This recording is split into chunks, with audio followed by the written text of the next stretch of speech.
Welcome to Spectrum Lanes here in Wyoming, Michigan. This is the final event on the PBA50 Tour and a major here. The PBA50 Cup Stepladder Finals just about to get underway. I'm Craig Elliott along with Tom Carter. And Tom, first, thanks for joining us for the majority of these events. It's not a problem. I had a good time. We've got one final event here. It's a major, and we've got a pretty solid field here for our fans. An unbelievable start with Ron Mohr, the grinder, I think I would call him, because he seems to come out of nowhere to make a show. Bowling Parker Bohn, obviously a Hall of Famer, in our first match. It's going to be incredible. Parker led the tournament and then kind of struggled today, but I think he's got a feel for the lanes tonight.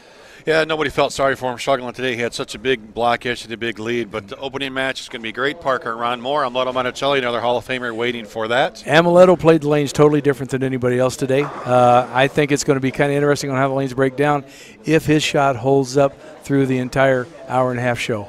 And how about this story? Eugene McCune, he bowled one event in Hammond and won it as a non-member. His second event here, and he qualified second. He could actually win two events as a non-member in his first two PBA50 stops. His second tournament, second show, could win a major and not be a major for him because he's as a non-member. And another guy we've seen a couple times, most notably recently in the Suncoast PBA50 U.S. Open, Brian Kretzer, he ran the stepladder, got stopped by Mika, but he's back now at #1 seed, looking for a win. Yeah, obviously a great player. Mika stopped him for winning that title at the U.S. Open, but he ground this thing out and actually kind of came from the middle of the pack to lead this tournament. And right now the shot plays kind of in, so it favors him. So this could be an exciting event for our last PBA50 tournament. Of our top five, does someone have an edge in this situation? You know, holistically, I kind of like Eugene McCune and Brian Kretzer in that title match, you know, just the way it looks, you know. But Parker being the only guy on the left side, you never know. Sometimes that's good, sometimes it's not. And we are ready to get to the action here at Spectrum Lanes. Opening match, Ron Mohr and Parker Bohn III. Final couple of practice shots here. Extra Frame live on FloBowling, the first major on FloBowling. And it's right here, right now.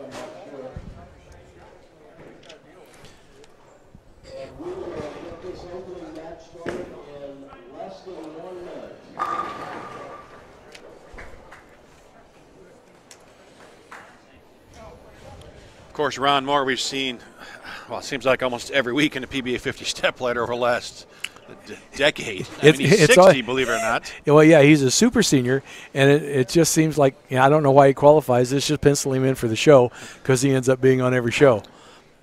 A guy that's absolutely incredible as far as grinding it out, where today it didn't look like he had really much of a shot, and all of a sudden he finds something and gets carried like that little practice shot right there, kind of a half pocket hit, and starts striking. And once he starts striking, he strikes a lot. Well, and we've seen several times, if Ron starts kicking out 10 pins, you're not going to beat him. Well, I mean, that's kind of been the key for him, right? He's got that roll stop look that nobody else has, kind of like what Amleto had back in the 90s, where his ball hooks up, faces the pocket, and just drives straight back, never keeps going left. And we always kind of like, man, we want to split the 8-9, but his doesn't ever seem to do that. It just pushes 10 pins back. And this pattern is quite, for lack of a better word, let's say challenging. Every pair that's in this a good word. Every pair in this place played a little bit different. The pattern broke down a little uniquely, and ball changes and using different balls on the lane were quite effective. Well, and we saw a lot through qualifying. This will be a little bit different. This morning, especially on the fresh, the players broke them down quite a bit different. We saw some high scores early. Oh, out of the gate, the scores were huge. Claire was on fire. A little 800 to start, made a huge run. Then they got a little bit tougher. I would expect to see score-wise, I think here in practice where they broke them down should be decent. Well, I think this first game could be high scoring, and it could be just like what qualifying was today. They got tougher and tougher. They hooked earlier. The ball never finished. You left a lot of 10 pins. It was absolutely mind-boggling. Guys were, I know we only bowled 16 games today, but it felt like 32 for some guys. It did indeed. So Ron Mohr, 62 years old from Las Vegas, Nevada, 10 PBA 50 titles, multiple 50 Player of the Year, PBA 60 Player of the Year, and more than likely going to be that again this year. Well, you know, there's no doubt that he's going to be PBA 60 Player of the Year. The guy's just, he's an animal. You know, he's playing around, 13, 14 at the arrows, out to 8 to the break point. And this morning they played farther right. They were way farther right and breaking the lanes down. But, he's got that slow hook. He likes to play him inside. I mean, if you get his A game, it's going to be incredible. So Parker coming with a little bit of surface here. A little bit of surface as in 360. That's a little bit, yes. Yes, that's a little bit.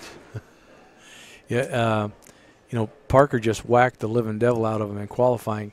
And, early on in match play, he was up there because he had so many pins. But he was struggling in the beginning, just because the lanes were going through so much transition. What do you think contributed to that struggle? Any ideas? Well, I got some thoughts. The lanes were a lot different today than they were yesterday. And he was using a different ball, I think, trying to get a different shape. But the shape didn't work in the beginning, and he went back to what he was doing yesterday. 4-pin for Parker Bohn the third.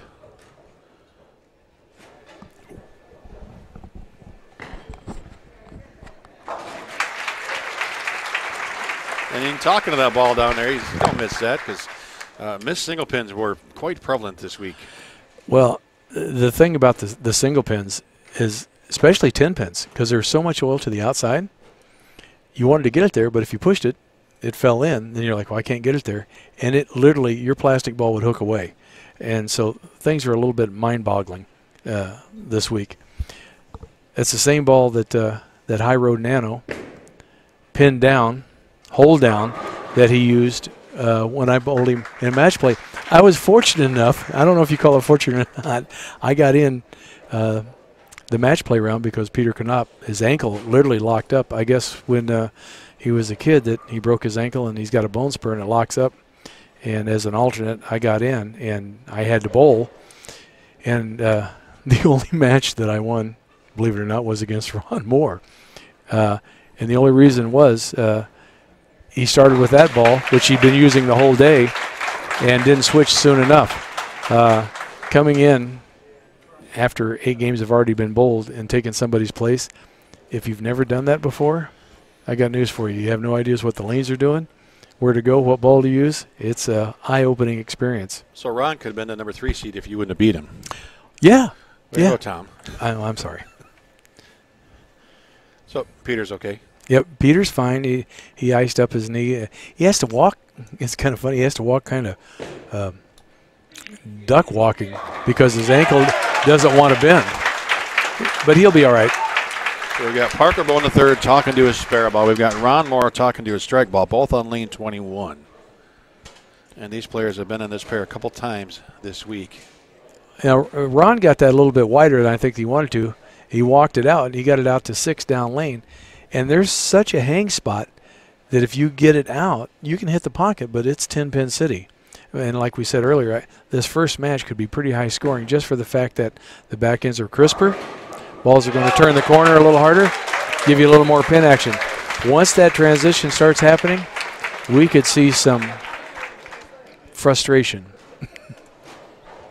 7 top 10s for Parker Bohn the third this year, 4 top 5s with a 3rd place at the Dave Small Championship, looking for his 5th PBA 50 title. Ron Mohr has a win this year in Brentwood.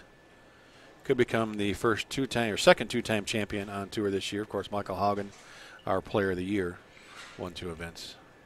This, speaking of Michael, he made obviously match play, but because he's a great bowler. But the straighter guys didn't have such a great look today. If you could soft hook it from the inside, you could get some pin carry. Parker pretty much firing it right over 10, out to 8, using a ball with a lot of surface, pin down, hold down, trying to get that ball to start up because he's got such great speed.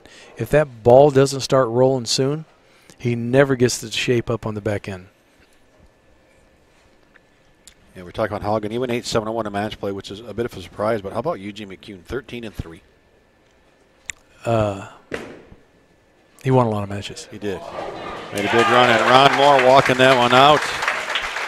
The light mixer. That's why he's always in the finals. You see those kind of trips that he just got? Not everybody got that kind of stuff.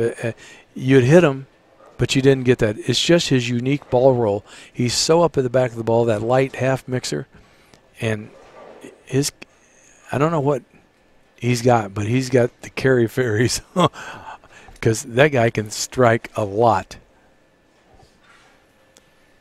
That could be a new term, carry fairy. I just thought of that. Trademarked by Tom Carter. Yeah. Anybody that uses it sends Tom 25 cents every single time. We've talked about this 100 times, but you watch Ron Mohr, his hand set up with the pressure that he puts on that index finger to keep his wrist locked so he can go straight through the ball. Talking about carry, there's a 7, 8, 10 that was actually standing. They were the last 3 pins to fall down. The guy is a magician. Him and David Copperfield could make tricks. And I guarantee you, when your opponent sees that, it gets in their head. Oh, absolutely. But I think Parker probably doesn't watch the player he's going against, does he? Some guys do, but not everyone does, because you don't want to watch that. Parker's got the most unique personality, I think, of anybody out here. He doesn't watch. I don't think it really bothers him if he watches or not. You know, whatever happens, happens. He's in control of his own destiny. He's the one that's got to throw the ball. 3-time Nagy Award winner.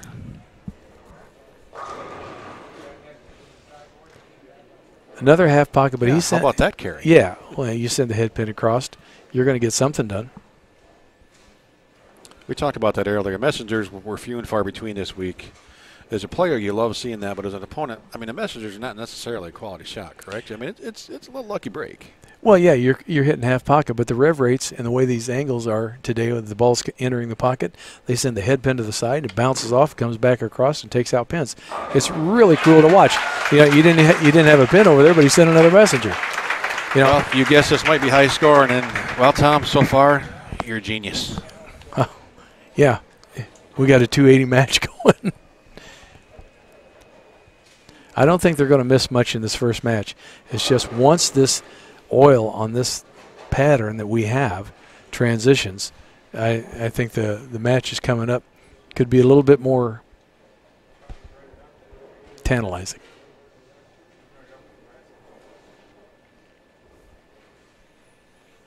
So if you're Amleto Monacelli, what are you thinking watching the scoring page right now? Is he like that or not? Realistically, wait a minute, that could go. I think he's expecting that because the scores were so high. You know, in each round the scores were pretty good the first game, and then match play today, the first game, the scores were pretty high.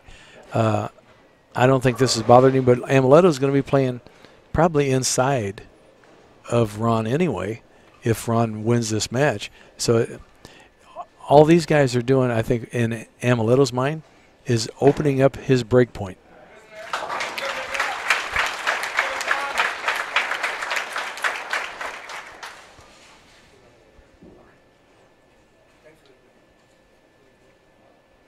Parker taking the lead, kind of sitting on the bench.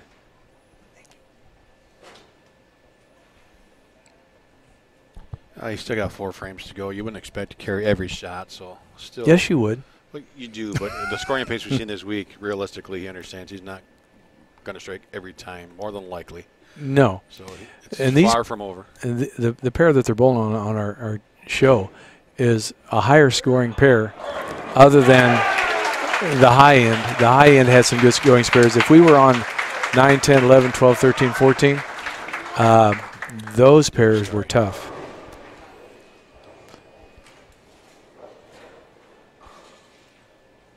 He got that.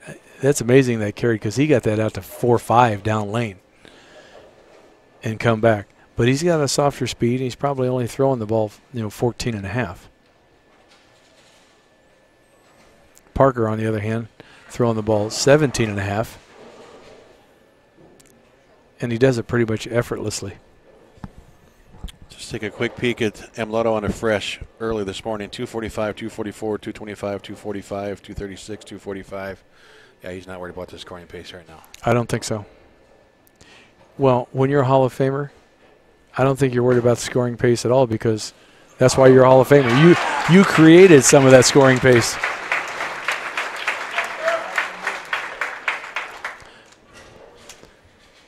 I had the unfortunate pleasure of bowling Parker when I got to come in, and I got Rambo'd severely.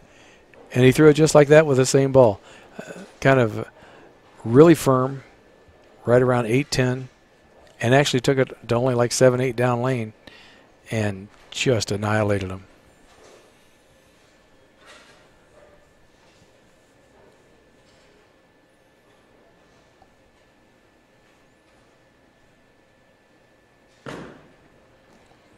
That was right at target all the way. Oh, there's a bit of a break. A little bit of footage right there at the line, lost his balance using that Vandal Destroy. Most every ball that Parker's got, and that was inside a target, and it was obviously high and got a break. The only reason because of his speed held the line. All of his balls are drilled pin down. He never drills pin up stuff just because of his speed. And on a house shot it might work because there's more friction and more forgiveness to the left. But out here, when we have oil to the left, can't get the ball to recover.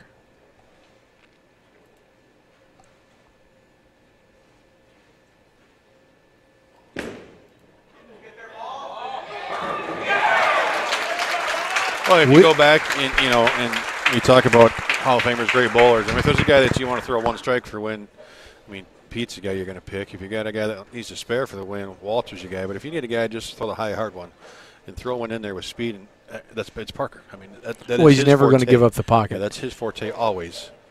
I mean, we got several guys out here that, who would you pick to throw the strike when you need one?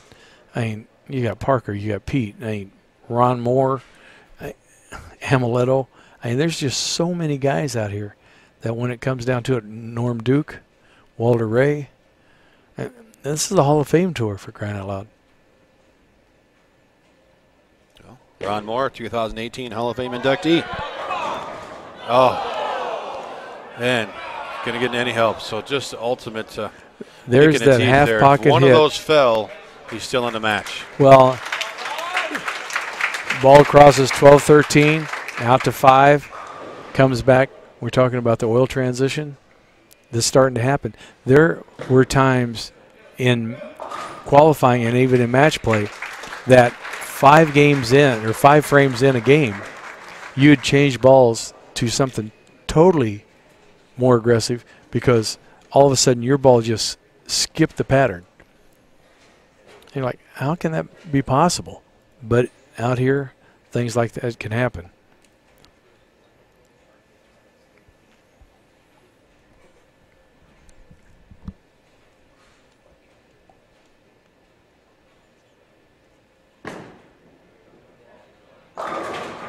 That was right at target again. Yeah. I don't know if he just slowed up.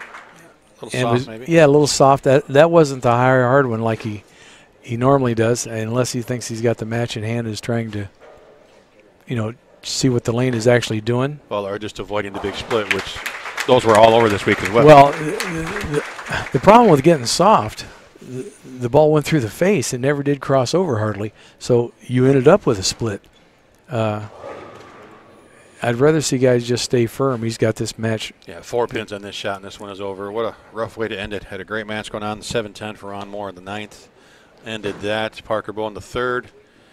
Wraps up officially. He'll get to spare and a practice shot, and Amleto Monacelli. Well, and you can see that the lanes are transitioning. I mean, his ball's not quite making the move right at this point. So he's going to have to make a few moves. He doesn't get any practice shots except for on the lane next to him. So in the 5-7 minutes that the guys get for the practice, the lane could change a little bit. Well, I think he answered, without even hearing our question, he answered it for us with that second shot. He did throw it slow on purpose both times, trying to find, knowing he doesn't get any practice, he gets to try a little something here. Well, yeah, the match, well in hand. And that's what you got to do. You got to see, what your options are, because things are going to change. Oil moves around, and if you think something's going to stay the same all day long, it's not. Ron Mohr obviously having another great week on the show again. And we got one more tournament left down at Dave Small's place, the PBA50 in Fort Wayne coming up. Ron's 62. So and Ron is going to be there. Stepladder. Now just pencil him in and save him from qualifying? Yes, because he's going to be there. And we got a new 60-year-old, Brian Voss, just turned 60. So, and there's over 100 entries down there. So there's quite the talent to be had down there. Guys think just because these guys get old they can't bowl. I got news for you. You come out and bowl on this and see what you think. We got good news for you. You can watch it all live, Extra Frame on FloBowling. Ron's still having a great week. You know, he's going to shoot 215. Unfortunately, just a tough break there in the 9th with that 710. Well, and what we've seen for scores this week, I mean, if you say at the start, hey, you're going to shoot 2 teens, you like your chances of potentially winning with that score. I mean, well, yeah. What's the odds of that happening? It could be pretty good in a couple more games the way we're watching it break down. Yeah, watch it. Yeah. You know, the ball just labored all the way. Now Amleto coming in. He's going to get his practice shots the next match. It's going to be a little bit different. What a great crowd we have here. This is incredible. Yeah, fantastic crowd. Has been since 1993 since the tour was here at Spectrum, and all week long you can tell why they wanted us back. And we can see a great crowd there enjoying this Stepladder final and a battle of a couple more Hall of Famers coming up next year. Amleto Monacelli and Parker Bohn III. Pre-semifinal, semifinal here. Monacelli and Bohn, the PBA50 Cup. Extra Frame on FloBowling here. Amleto taking his practice shots. Obviously, just after that last one, they're a lot different because he's got some hang. And he's using the ball, that lit pearl, which is pretty much getting down the lane pretty quick. I would expect him to move in and use the hook spot down lane, but stranger things have happened. Well, you know, you bowled this event, and we talked about it a little bit, you know, and as we sit here watching all the qualifying, all the stuff, usually we have an idea, hey, this is the type of ball you should use, and this is a portion of the lane you should be in. This week, even now, don't ask me that question. What did you find out there? Is there a spot where Amleto thinks he can get? Because he's got to believe, hey, I need to shoot 230 plus. Where should I start? Well, with his rev rate and the way he likes to hook it, I would literally think that he would be around 16, 17, 18th euros out to 8-10 at the break point and just get away from what just happened. Sure. Well, Parker Bohn going to start.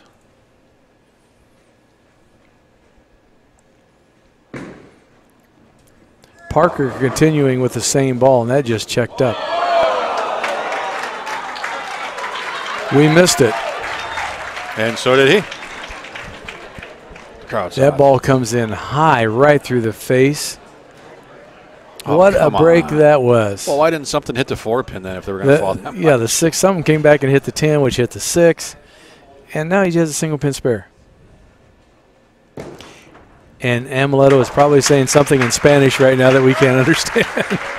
See.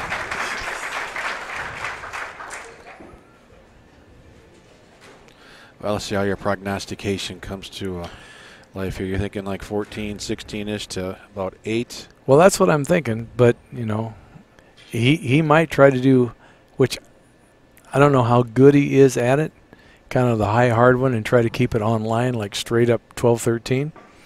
But his forte is hooking the ball.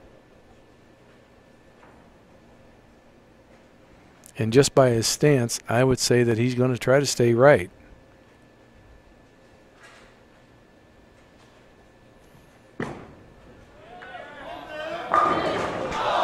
And he did. I missed my guess. Maybe he thinks something a little bit different, but I would think that he slid on 20, basically at 11 to 7. Yeah, and that's realistically uncharacteristic of what Amleto likes to do. And look at this, he said, "Wow." So what? Something he didn't like about that reaction? I mean, yeah, I think it might have hooked up a little bit stronger in the moment.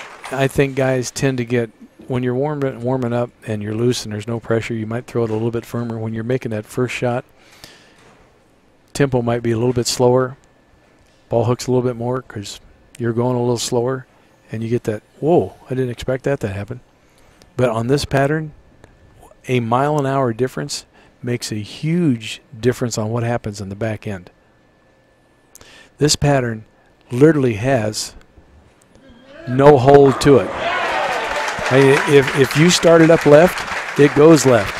And I think a lot of senior players are used to having a little bit of hold. And this pattern being so flat, you've got to get it right. And he got that a little bit farther right down lane. Yeah, well, he's got such a great river, it might come back.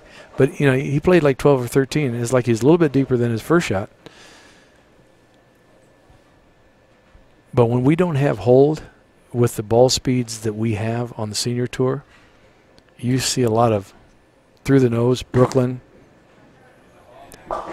Then what happens? Yeah, this week it was washouts and splits like crazy. Well, if you push it, well, for him, you push it to the left and don't catch it, it doesn't recover. In my next to last game, before the position round, I'm basically on strike spare.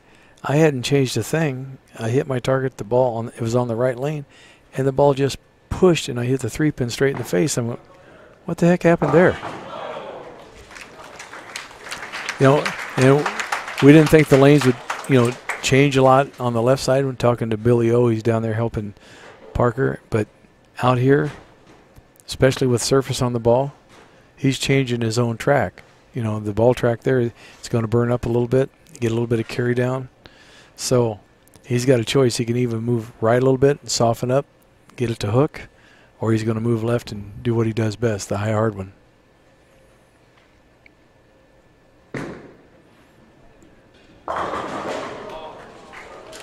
And I think it was left an high hard one. Yeah, I don't know. Almost maybe he just wasn't 100% committed to what he wanted to do on that one. It looked a bit tentative here. Maybe touch right, but well, it almost pretty direct. Yeah, that's pretty direct. It looked like he tried to get it out on the lane. It's a little bit aloft because you normally don't hear the bang on the lane from Parker. So he was trying to get it out there and just keep it on line. Well, info with Amleto Monacelli, 56 years old from Venezuela. 8 PBA50 titles. And today, if he wins this major, PBA50 Grand Slam. Really? He has 4 majors already, all 3 of the other ones. The U.S. Open twice, and the first PBA50 Cup here, the new 4th major, would be the only Grand Slam winner. Wow.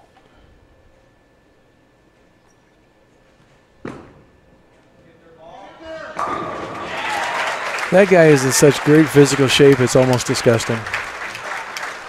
It is disgusting. Between him and Ron Mohr, the exercise regimens those two have would make a 19-year-old blush. Yeah, Amleto jogging every day, Ron Mohr doing 19 zillion sit-ups and push-ups. I watched him warm up here earlier. He's got his foot up on the counter above his head, putting his head on his knee. And any other senior out here would be in traction at this point. I did that once, but I was ice skating, and it hurt a lot. You ever seen a little fat guy with his leg above his head? It's not a pretty sight. Like we're 3 in a row and an early lead here. Ameleto's starting to create some shape down lane. And that's not a good sign for Parker Bohn because No. he has not created any shape yet. Yeah, there's like 11, 12, 12, 13. All depends on how you look at it. You know, 5, 6 down lane. The key here, I think, and you see guys using surface a lot, but Amleto went to a less surface ball to get it through the front and try to create motion on the back end. Because if you get a ball to burn up too soon, it looks like it's going to hit the pocket. But then you just flat 10 all day long. If we get Parker a strike here, he's still going to be down over 30 with 6 frames to go. At what point does he abandon ship and try something different? After the shot. And he gave that a little bit of room, didn't he? Yeah, a little bit. But, again, his ball speed. I think that's been, unfortunately, Parker's nemesis sometimes is his speed is so good that, you know, he can get it down the lane, but then it doesn't turn the corner. How much of that do you think was speed, or how much of that was the aggressive cover and the ball just burning up and there's nothing there when he gets the ball? For Parker, I think it's more speed. Okay. Yeah.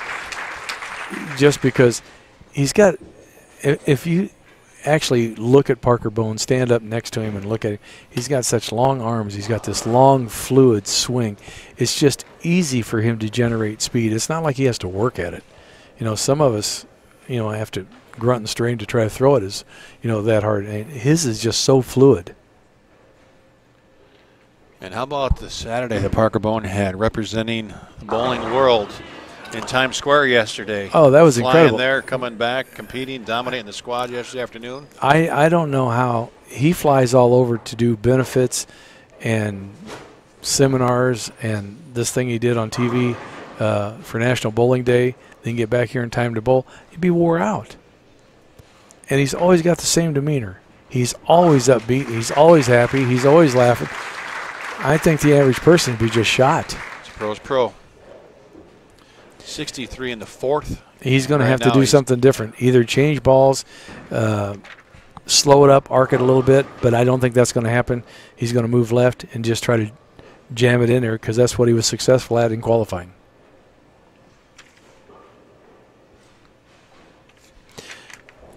He could switch to one of the balls that he used was a katana slash, which is asymmetrical, going to roll up a little sooner. So he might be able to stay in the same spot. If he'd go to something pinned down, hold down with a little bit of surface asymmetrical, you can get the ball to roll a little sooner. You look at Amleto's ball right there, pinned way up. So he's getting this. He picked a ball that's going to go straighter down lane and try to store a ton of energy just for the back end.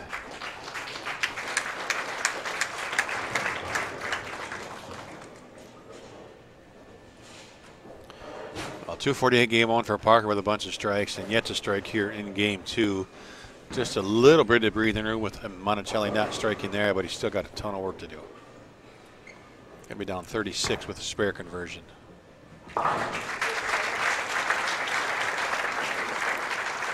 Amleto just being so strong at the line, just dead posting. All that running he's done. His legs are so strong, and it allows him to have great leverage at the line. That's what makes his ball react. You see guys that don't have strong legs. They fall off to the shot to the right, or they bend forward because their legs aren't strong enough to hold them. And Amleto, Ron Mohr, Parker, these guys are just incredibly strong in their legs. Well, and that's why they're here week after week. After all these games, it doesn't faze them. He's definitely playing each lane a little bit different. He's a little deeper on the left lane. Talking about legs, we're talking to Brian Leclerc. He's been wearing that knee brace, and he took some weeks off, and he's been using that knee brace. And when he came back, just like if you use a wrist brace, your wrist gets weaker because you're not really using it. And so when he went to put that knee brace on after he'd been using it, he noticed the top strap was way over, and he had lost muscle in his leg, and it took him a couple weeks of working out to get his leg back strong enough to be out here this week. And he had a great week. Come up just a little bit short of the Stepladder. But for a guy months ago, didn't think he could finish the season, the player had a nice tournament. He had two options, go left and high hard one, or move right and open up the lane a little bit. And he slowed down. He arced it more. He let the ball eat on the back end. He didn't try to jam the hole. And I think that's the right move for him. He's burned up the front part of the lane where he was playing, where he could jam it. And now he's got to go, he's got to what we call circle it, kind of go around it a little bit. He's got 36 pins to make up. In 4 frames.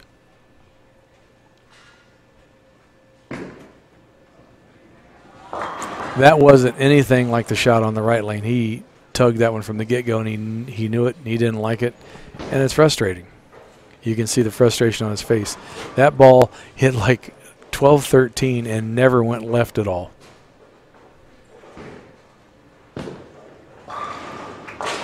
Well, he was lucky. He at least has a single pin spare to pick up. That could have been real ugly through the face and left a split for him. Amleto pretty much in the driver's seat right now.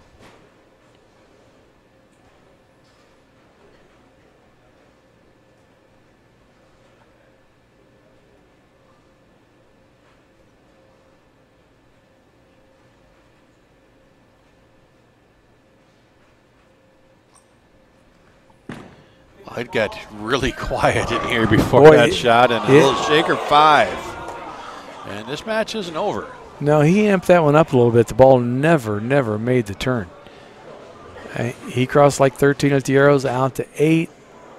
That was a little bit inside of where he's been playing. And you catch some of that oil, the oil that we're using this week, and that ball acts like it's a jet ski. It just goes. Well, Parker can still get 213. Monacelli pacing 219. And with the splits and washouts we've seen, picks that up with no problem. But the 5-pin wasn't easy this week. No, not at all. But there's nothing that Amleto can do here to play safe, right? With the disasters we've seen. No, when you miss a board one way or the other, you don't know what you're going to leave. The worst thing that he could do is change his ball speed, because me being a slower player, and obviously my speed's not as consistent as I'd love it to be, but if I got a little fast or I got a little slow, my ball reaction changed drastically. And as many revs that Amleto puts on it, if he gets a little bit slow, that ball's going to check and go right through the face. You can't play safe. You got to stay aggressive every shot. And that was aggressive. That was a quality shot on Monacelli. 159 in the 7th. Going at a 249 pace if he gets strikeout. Well, a couple shots on that, 3 shots actually on the left lane. He has not strike. He's only 1 for 4 on that left lane. Dead posted that shot. That's what the greats do. They sit there and they stare that ball down until the ball hits the pins. You don't see your average bowler do that. They're pretty much back to the set tee before the ball gets to the pins. Well, if Parker wants any chance of winning this, he just needs to strike out. Well, he's got to strike out. He's got to put some pressure on Amleto, and then hopes that Ameleto's wheels fall off. Actually, Monacelli's only struck 1 time in the right lane. Correct myself from that last statement there. Parker with a ball switch, I believe. Really? Yeah, I think he went to the cutting edge hybrid. He did. It's a gutsy move here, huh? A little stronger ball that he could it'll give him a little bit more on the back end. He can send it left and it should come back, which it did, but there's that speed again. Yeah, you can see in that replay that ball kind of wiggled in the middle of the lane there and just ran out of juice when he got to the pocket. Well, the best he can shoot now is 193, and Ameleto's just got to show up for the next 2 frames. Just need to fill frames. What we've seen this week, that is easier said than done. Well, that's an understatement. It was really easy to shoot 180, 190 all day long if you didn't figure out a way to strike. That didn't happen a whole lot. No, not at all. No. He's got a little something to say to that, too. He's still talking to it. How about this pin action? Watch his head pin come screaming across. Just slapped it out. That is one thing that didn't happen at all.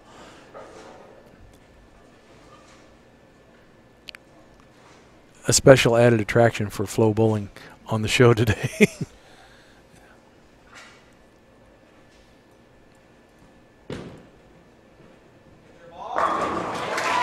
Well, Amleto Monacelli is going to advance, and pretty handily. Kind of sent a little message there. Yeah, I'm ready. Here it is. I got a nice ball game. He's in the 220s, 30s, possible 240. Yeah, well, now we got another guy coming up that's going to be playing the same part of the lane that he's playing with, Eugene McCune, with a higher rev rate. Yeah. And lanes could go into huge transition. Well, I mean, think about how fast we're seeing Parker's side changing. He's the only guy there. With his medium rev rate, you got Eugene coming in. He's got to well above average rev rate. Oh, he's going to change his pattern. Yeah, he could burn it up easily. If you talk about a guy that can throw it firm. Oh, he can throw it 100. Rocket Man. They call him that for a reason. Yeah. I mean, tall, lanky, young guy. Young was young to us. He's 50. But he can throw that thing 100. It's just amazing how hard that guy can throw a ball.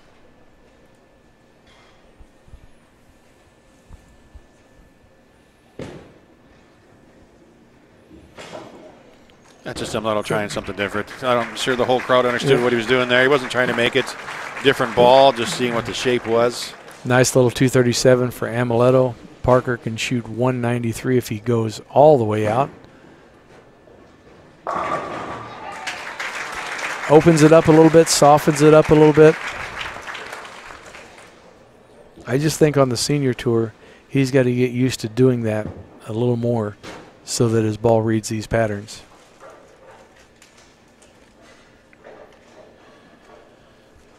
Just making it official here. But Parker Bohn III, fantastic weekend, put on a lot of miles, and thank you, sir, for promoting the sport in New York yesterday. Another Stepladder final. No win for Parker. Amleto Monacelli getting ready to take on Eugene McCune here in the semi-final match.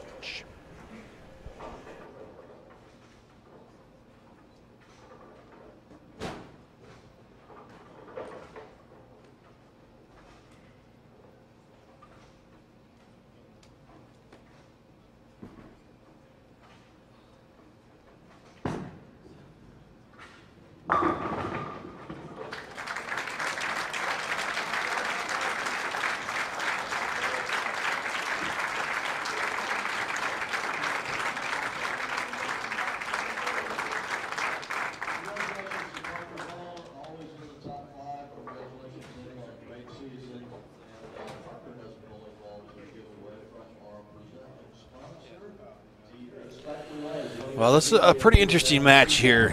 Amleto Monacelli, Eugene McCune, and Eugene can do something, I mean, unprecedented. Second event, and he can win them both.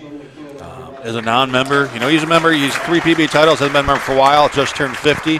Then spent a lot of time with his son in baseball and school, and now back out here, bowled a couple events, and he could win. He could be 100% 2 for 2. He could, well, he's definitely 2 for 2 as far as making the show. He could be 2 for 2 for titles, which is going to be amazing. But he could have a major title and not have a title. That's what's the incredible part of it is. He's just, I don't know if that'll be in the record books that way or not. Well, on the PBA Tour, Graham Fa won his first event as a member, and it was a major, and then he won his second event, a regional, but not a national and a major at the same time. So it's kind of been done before, but he was a member when it happened. Eugene not, but I got to believe if he wins now, John Weber should be handing me a membership form and saying, I'm sure that he won't be bowling anymore. Well, we're done this year, but he won't be bowling anymore unless he joins again. But you know, maybe just to, you know, it's close to home for him, just down the road. He went in Hammond, which is a home game for him basically. So a couple close events. Hey, try it out, see how you do. And success obviously has been in his favor. Monacelli 6 spare, frame 1, and you mentioned just off air watching Eugene. I mean, you talk about a guy who can throw the high hard one. Yeah. And rev it up. That's the difference between him and Parker. Well, yeah, his forte is throwing it hard if he can, and he can rev the living daylights out of it, which is kind of amazing. I mean, all day he has played. He about threw himself right off balance there. All day he played in. Yeah. And right now he's moved right, picked up his speed, and he's throwing bullets up 8, 9, 10.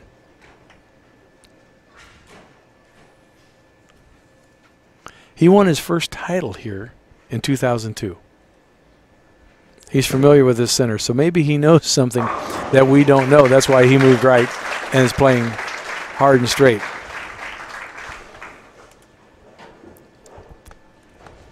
Totally uncharacteristic of what he done to get him to this spot. Versatility.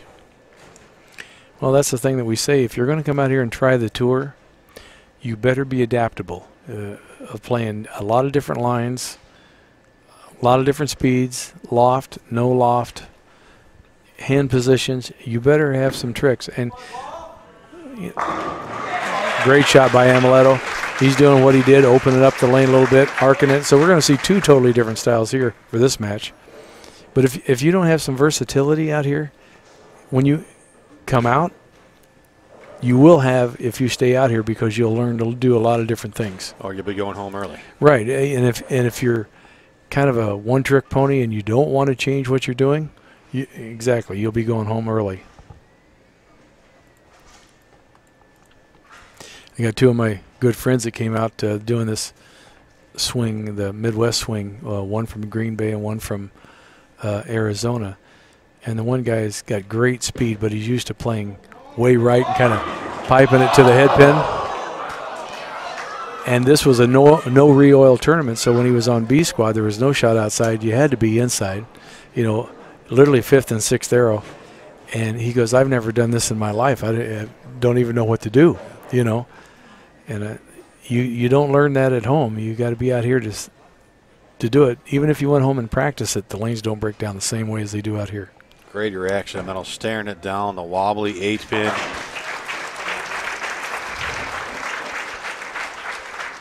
So I checked the PBA.com scoring records. 2010 9-gamer Eugene McCune in Las Vegas. For 9 games, he averaged 274.2. I don't even laugh at you know, I'm trying not to laugh because which is what you needed to do today, a little bit better than that, because you came in as the alternate. Yeah, I came in as the alternate. So not unprecedented. I like that. I come in as the alternate. You come down after the first game and go, you know, if you could shoot 300 for the next 7 games. Well, you could miss one more time in 7 games. You have a possibility of making the show. And, you know, I'm lucky to hit the head pin. What are you talking about? The reason I'm the alternate is I couldn't strike the first place. Yes. Eugene's got some family here. He's really feeling it. You can tell he's relaxed. That's his demeanor anyway, right? Pretty easygoing most of the time. Yeah. He's just, until he's bowling, then he's pretty wound up. In that position round match, did you hear a few yells and screams? Because once he threw that 3-bagger in position round to get him to third, he was fired up. Amleto's got his work cut out. Actually, the way Eugene's playing him, technically probably should make Amleto's shot a little bit easier because he's opening up that break point.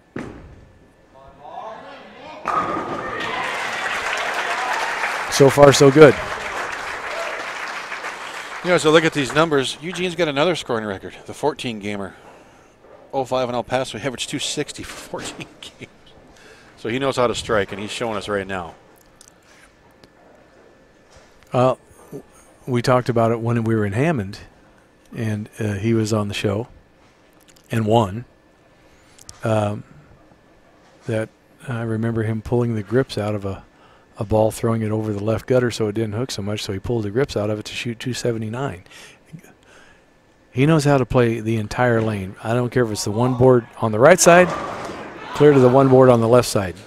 Monacelli can't get to 10 to fall. I can give you a quick McCune story there as Amleto attempts his 10-pin. We saw Walter going two-handed today. So I went down and adjusted the camera. Eugene was going to bowl Walter. I said, Eugene, hey, you got to bowl two-handed to make it fair this game. Just joking with him. Eugene says, I can't do two-handed. He said, but one time I was practicing with a customer and he wanted me to throw his ball and it couldn't fit, so he said I palmed it and shot 300 palming the ball. Maybe we'll see that.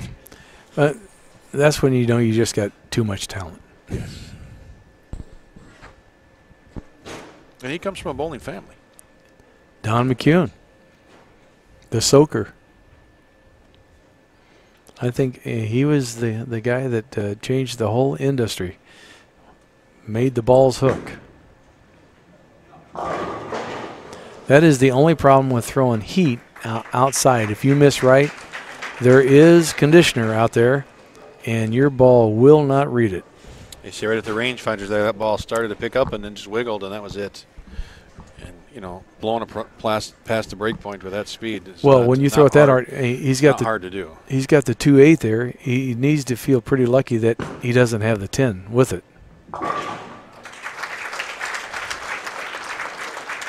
I think he knows he got a break there. 18-pin lead.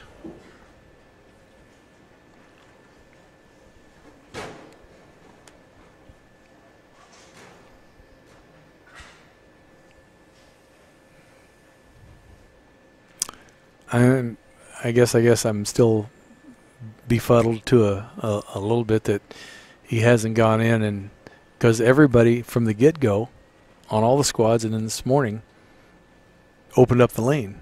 And now we got the guys playing the lanes really, really tight. Well, I wouldn't be surprised if he gets past this match that he does bump in against Kretzer. Because he's going to, I mean, with his rev rate speed, he's burning up a little spot here, too.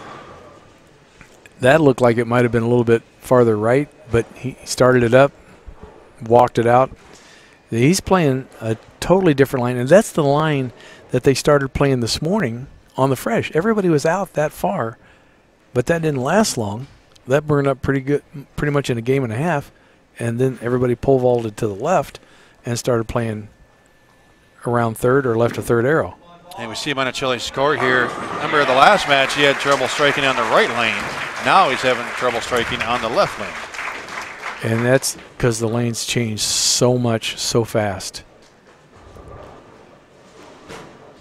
It wouldn't surprise me if they even change balls, because on the left lane start throwing two different balls if the ball doesn't start picking up the right way.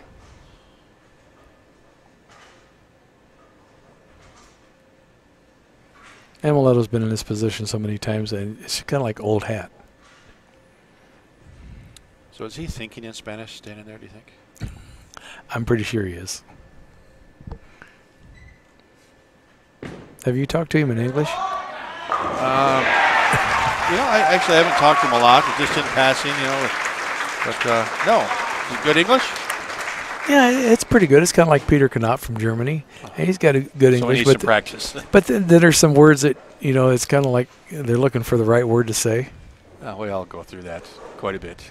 Well, we've got so many different slang words and terminology that I don't think some of the other languages do. So they're looking for the right thing to say. But how about the senior tour now? And Eugene got slow and threw the face. You know, well, on the PBA tour with the World Series, we're seeing a lot of international players. Oh my! We're seeing it here now. You got Sabline, you got Monacelli. You got how Peter good does Knott. he throw it? Pretty good. Oh yes, my Lord! Good. Well, he's been on the national team for 31 years, so he's got some experience. That guy throws it unbelievable. You know, this is what amazes me about Eugene. When he throws it hard, it's like he shotguns it off his hand. He never really extends like a lot of guys do to throw it hard. But no follow-through. No, there's zero follow-through. And his first shot ended up the same way. He kind of shot it off his hand quick. It looked like, boom, right there. He just kind of shot it off, and then the ball checked up early. He didn't really get through it. Little things that change can make big differences on the lane. Well, more than likely, he's going to get up in the 9th to 10th frame behind in the match, you know, for the first time here this evening. Well, Amleto could put a hurt into him if he throws this next double. We have a four-bagger. Used to be a ham bone. Will be again. It will be again. Still is.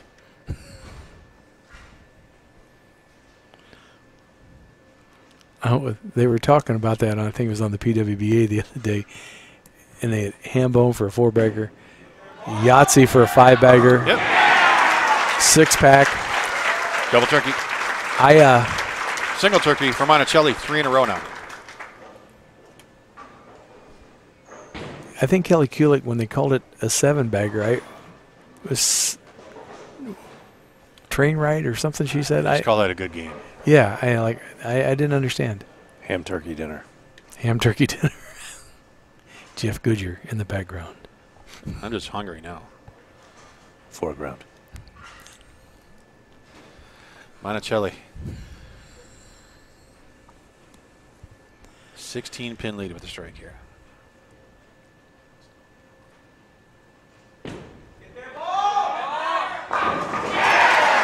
Amleto has definitely done what the whole field done today. They moved in to that zone around third arrow and bumping it to the track, and that's where the great carry was. If you could keep the line with the right speed, crossing around 15, taking it to 8, the ball checked at the right spot, and you had carry. If you were left of that, your speed had to be slower.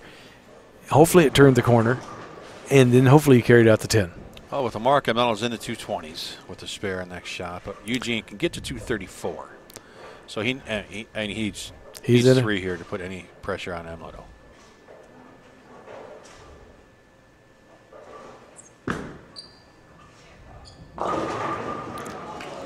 He just took himself right out of the match. He came through that so hard and fell off to the right. I don't think he had good leverage on that shot when he went through it. This ball's going to go down there quick. That'll be quick.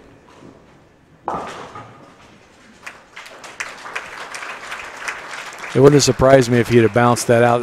As he threw it, he fell off to the right. See, at the rangefinder again, that ball just skated. Yeah. Just went dead straight. Well, you can't overthrow it on this pattern, and Ameleto's got the right speed going on right now. Well, and regardless of speed, fast or slow, at some point on the lane, you have to get the ball to slow down to make it face up and turn properly. A ball can't hook unless it slows down. It's kind of like tires on ice. You know, there's no traction until you go slow enough to it actually can grab. And off your hand, the ball goes so fast that it's not really grabbing the lane. And then when it finally slows down, it makes that move to the left.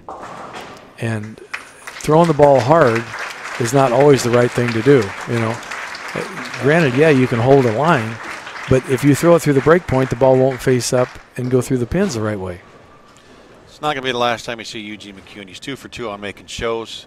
His debut here with the PBA50 guys. You got to believe he's going to be ready to join. With his success, why not join the tour next year? Well, yeah, he came out. He's had 2 good paydays in 2 shows. But Amleto Monacelli, Hall of Famer, is getting ready to take on Brian Kretzer from Dayton, Ohio. Kretzer in his 2nd major championship match this summer. Right, he lost to Mika at the U.S. Open, had a great match there, and obviously Kretzer's not as scared of anybody, no matter who it is. And he's got over 150 titles of some sort in his career. Whether they're PBA titles or high roller titles or other stuff, he's not afraid of anybody. No, and right now the shot's opening up to what he likes to do. He likes to get in and kind of soft loop it, and this title match could be huge. Amleto's got both lanes now, so this could be fairly high scoring. Well, I believe Brian's going to come in and has 8 shots. Depending on the ball that he uses for those 8 shots, he could change that pattern just a little bit in the front part of the lane, which could take care of Ameleto's carry. Now, I don't know if he's going to play offense or defense, but that's my question before we get ready to set this match up. If you're Brian Kretzer, do you play a little defense in this practice? Well, in bowling, there never really used to be, but with the balls that we have today and the surfaces, yeah, you can play some defense, kind of try to take care of his shot because you know you're going to do something different. Because one thing we've seen from Kretzer on the 50 tour is he can get right. I mean, on a regular tour, we saw him for years just get left and wheeling. No, he can play right. He's been doing it a lot. Right. He can play right. He can play left. I just don't think right's the right place to go right now because it's too touchy of an out of bounds. Well, in a few minutes, we're going to find out because we're going to have championship match here, PBA50 Cup, presented by DV8. Brian Kretzer, Amleto Monacelli.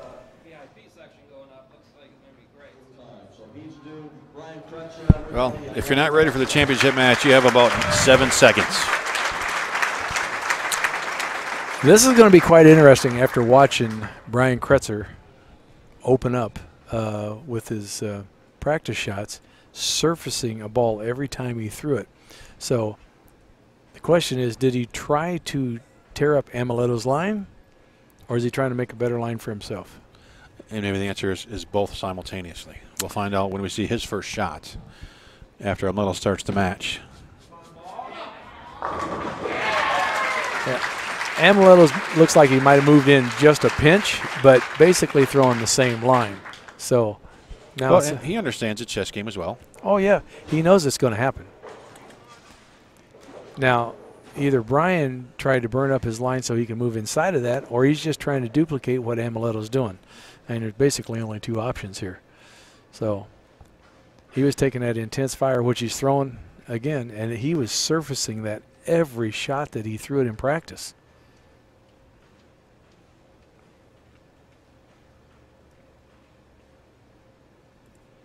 Seven steps, a little drift to the left, and trying to stay just maybe a touch right of Amleto, and trips a 4.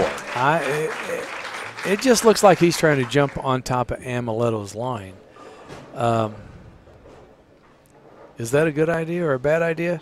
Ameleto's so lined up, unless you think you can do exactly what he's doing, that's a tough call. I think. Can you outstrike him? Yeah, can you outstrike a guy that's absolutely dead wired at this point? Got a little tape adjustment. Delay a game. I will wait. And Brian's got a ton of tricks that he can do with his hand. I mean, I think he's a wizard with hand releases. Fingers halfway in, fingers buried, thumb halfway out, thumb in. He can create so many different rolls just based on his hand position. So he could be tricking his hand just a little bit to try to stay on top of Ameleto. Obviously, Ameleto's got a great shot to the pocket, and his carry is fantastic. So if you can trick your hand to stay there somewhere so you get that same kind of carry, then it's just a matter of who strikes more. Well, Kretzer's having a good year. A couple third places already this year, a second place, and now again he's going to finish no worse than second here. So he's been in this position in championship matches, Stepladder finals. You know, this is at least the fourth time here this season. Oh, yeah. Undoubtedly so. It's an incredible year for him. He's making shows like he's going to lunch. It's just easy for him. He's figured out the patterns. He knows where he wants to play, and he never gets psyched out, never gets pressured. And Ameleto's not really pressured at this point either. This could be the highest scoring match we have, which I have to eat my words. I thought the scores were going to be going down as the match went on, just for the fact that they'd be tearing up the lane a little bit more.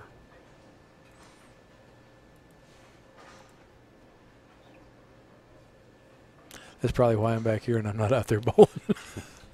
Well, I mean, you mentioned there's just no room left, but with the surfaces and the rev rates we've seen so far on the right-hand side, did that create a little bit of room right so they could miss a little bit right down lane? And we're seeing balls come back that we didn't see earlier in the week. Yeah, you really didn't see that reaction all week. 24 hours ago, that's a washout. Right. You didn't see that reaction at all. So they've broken down this TV pair a lot different than what we bowled on. But, again, that's why they're there and we're sitting here, because they understand how to break a lane down and where they want to play, and they can actually manufacture a shot for themselves. And there's way more to this game than what people see, you know, as far as the technology and what goes on the lane and what the guys do with the ball and their releases and their rev rates and their speed. And these guys can manipulate their rev rate, their tilt, their axis. Obviously, we can change surfaces. And there's so many factors. It's almost like playing the lotto. You might have a better chance of solving the Rubik's Cube than figuring out some of the stuff that these guys can do. And for the record, I'm back here because I'm not 50 yet. You coming out when you're 50? Not a chance. You know how good bowlers are out here? Well, yeah, I get my head brains beat in every week by now. Yeah, I like my chair. I'm very fortunate. I've got 6 checks in a row. You know, at least I'm getting checks. That's not a bad thing. I'm just not making shows, but at least I'm getting paid. Brian Voss is going to try to change that next season. As he turns 60, he's going to take up one of those checks. So start practicing. Hey, next week I get to bowl against him in the PBA50 down at Pro Bowl West in Fort Wayne, Indiana. Ron Mohr's hometown where he grew up. And he'll be there. And there will be a lot of cheering going on.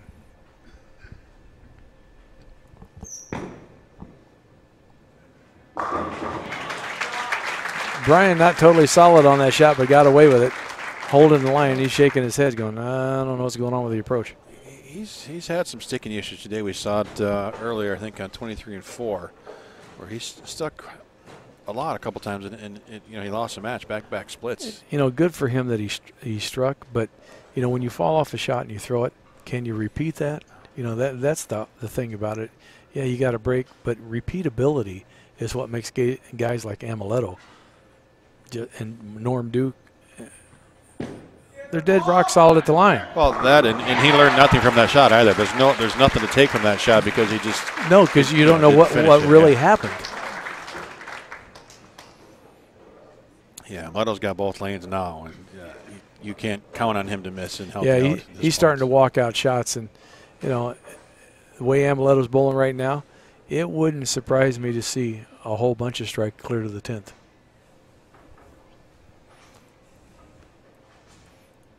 You know, it's amazing. Ameleto's one of the greats, Hall of Famer. But and I think we've talked about this, but he almost quit the tour. He was ready to give up in his early years. He wasn't doing good, and he was going to go home. And on some of his jerseys, he had this zero, Z-E-R-O at the bottom. I guess it's an artist from where he's from, music-wise, and there was a song that just got to him. And the words of the song basically were about not giving up. And he thought, well, I'll give it one more shot. The song inspired him. And that's the Amleto you see today. Well, and he proved a lot of people wrong when he came out. People told him, you can't do that. You can't throw the ball like that, right? That's not how you throw the ball. Right. Well, you can't do that. You can't make your elbow do what he does. You can't snap your wrist like that. That's Guess what? It's all foreign. And you're only going to last a couple of years. You might break an elbow.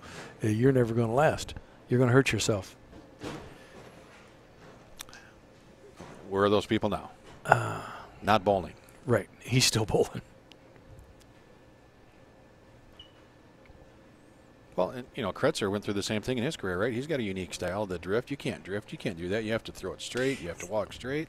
No, he makes it work. We were talking the other day. He came over and had dinner with us. And he didn't know that he drifted until he seen himself. He didn't know that. I mean, to him it was natural. He didn't know that he actually had a drift. And I went, what?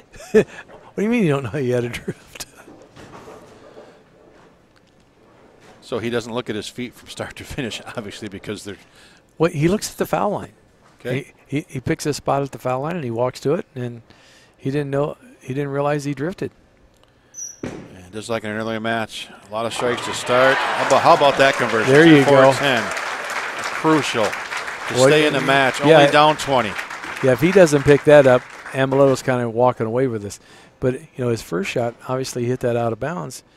He's not as far inside as Amleto is, and which is really surprising to me with his soft hook that he can do, that he's not left trying to play that track area a little bit stronger. But, you know, we see a lane from here as ball reps, and they see it totally different from there as a foul line.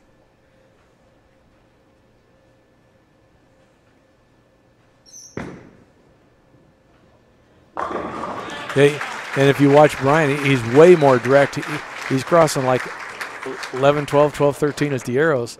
He's piping it down the lane, crossing right over 10. So he's playing pretty – that's about as down and in as you can get. And Ameleto's opening up the lane. He's creating better angle entry.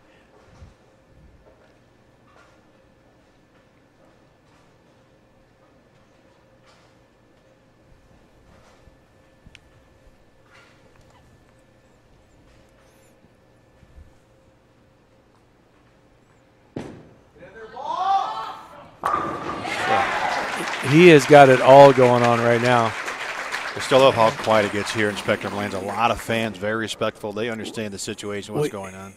Yeah, you could hear a pin drop there. He crossed 15 out to 8, ball shaped up on the back end, and he's throwing pins everywhere.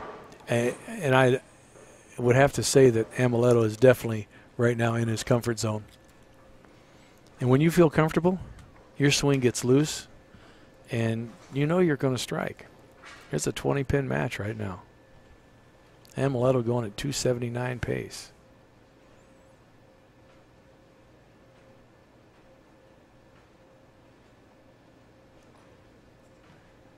And he's stuck with the same ball the whole time, all these matches. Yeah. There's some emotion. Which is really kind of amazing when in qualifying, and this is how different these lanes are compared to what we bowled on. In qualifying, he had a list of balls that he used, 1, 2, 3, 4, 5 different balls. And now he's down to one that he's using this whole show. He used 5 different ones today over 16 games. And Kretzer knows now he just can't miss. He can't give Amleto any more rope here because he's just taking every little inch. Well, you got to know that he's dead lined up, and he got the biggest gift. Christmas came early right there.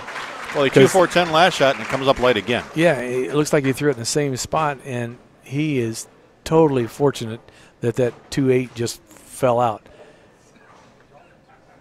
That ball never wanted to change directions down lane. But you got to believe the danger now for him when he gets up on that lane in the ninth frame. He goes light.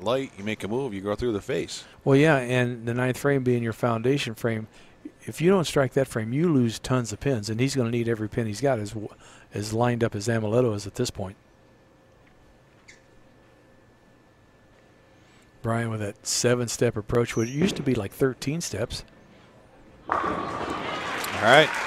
Very uncharacteristic of Brian. It just seems like he's getting to the line a little quick and falling off the shot. Doesn't look comfortable. No, not at all.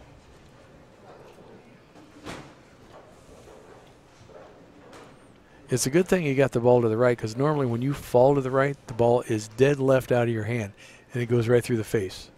You normally thumb down it, your hand goes around it. It's not a good shot. It's definitely not repeatable.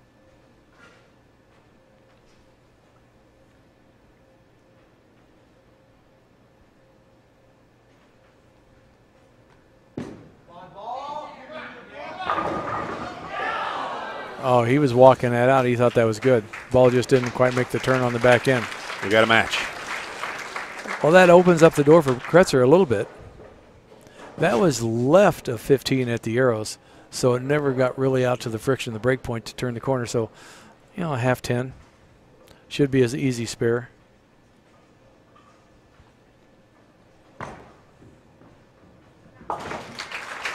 One down. Ball game has changed a little bit. Possible 258 now for Amleto. 259 for Kretzer if he goes all the way out. Kretzer can't be shut out, but he can win it in the 9th and 10th frame. Yes, sir. This is huge. You know, if you're a bowler, you understand how huge the 9th frame is in a match, on how many pins you can make up or lose in that just one frame. Oh, that was right quick. Oh, we've seen this before today. Yes. Ron Mohr. That was quick off his hand, quick with the approach. He throws it, stands up on it, gets out of it. He got it right early, and that ball just never seen the back end of the lane. But there was a 7-10 picked up today. Lenny Borsch picked up a 7-10 today, bounced it out. Unfortunately, didn't happen just now. Well, it's still match still far from over. 235 for Amleto, but let's remember the last two shots for Kretzer. He picked up that 2-4-10, went light, had a nice carry. He has to make some kind of win. And yeah, look at him. He's looking, what do I do? Oh, he's taking a re-rack. To think about it some more. Yeah, you got to think about this shot, because he makes the wrong move. He's through the face. Right, which happened a lot. And he has to move. He doesn't have a choice. He can't throw it where he did the last two shots. If he moves right, it's through the face. He makes the wrong move to the left, the way the ball's reacted, it could be a split. Never read the back end. So this is huge. This is a turning point in this match right here. Well, and he's got to have some sort of a makeable spare here regardless. Doesn't have to strike, but. And this could be, if this works out, his first PBA 50 title.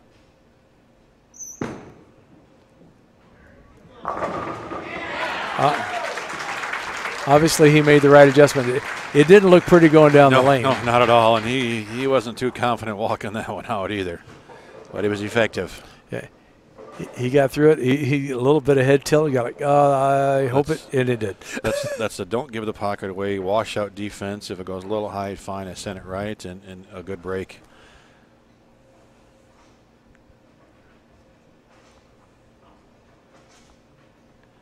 He strikes here. Match, set, game. It's all over.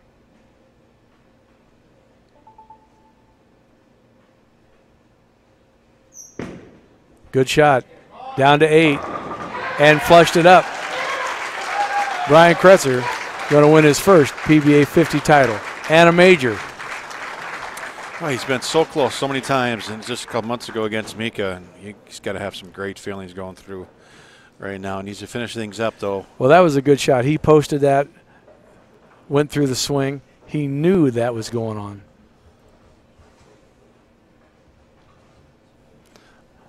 A little bit intense after that shot right there. Excitement. Can't blame him. He's just going to take it to the bank now, shooting 250. Amleto opened that door with that 7-10 in the ninth, which was totally unexpected. Well, congratulations to Brian Kretzer for winning his first PBA 50 title, it being a major.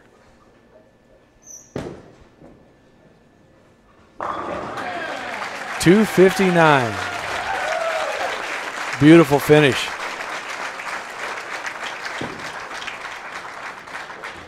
Amleto just going through the motions to get his 10th out of the way. But it's still a good week. For us guys sitting back here, I'd take second right now.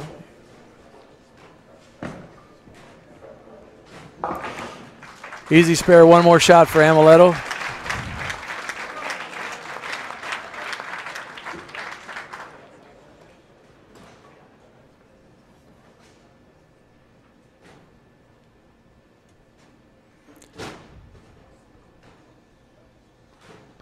Craig Elliott headed down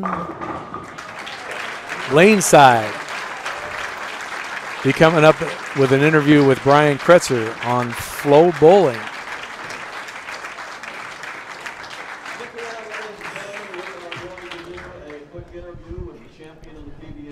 Got an interview coming up. Craig Elliott with Brian Kretzer on his first PBA title. Join us again next week in Fort Wayne, Indiana. PBA60 tournament at Dave Small's. Oh, this may not be Pro quick. Bowl West. Brian Kretzer, congratulations. It's been a while. You were close against Mika at the U.S. Open. You got it done today. What are you feeling right now? Well, obviously, joy. My mom's had a rough year, so this doesn't mean the world to her. So I really don't have a lot to say other than the Eaton family. You guys are wonderful. Great bowling center. We love coming back here. Fans are unbelievable. Thank you very much, fans. Rotogrip's been my sponsor for over a decade, and you can't ask for better bowling balls. Vice Grips, they do a great job with me, and Storm Shoes. If it's not for them, you know, I'm not doing this, and I have to thank my family. My wife, she lets me go bowl. God love her. Well, it was a great final match, great game. The right lane gave you fits a little bit, though. You changed there. You didn't strike really solid on that lane. You had to do something in 90 frame. What'd you change? I threw it just okay and got lucky, to be honest with you. All right. I wasn't going to miss right, and I got it up the lane, and fortunate enough it struck. And then, you know, I threw a good one in 10th. You know, Amleto got a horrible break. I got a really good break on that lane, and unfortunately that's the game of bowling, but, you know, sometimes it goes in your favor, and today it did. Well, let's back up here and get some space, and we can get our fans out there a little better view. We have the Eatons. Where are they at? They've got a check and a trophy for you. Come on out. Mike Jr., Mike Sr., come on out. And as other players said, it's been a while since we've been here at Spectrum Lane, so thank you for having us back. Let's start with the PBA50 Cup, a major championship right here.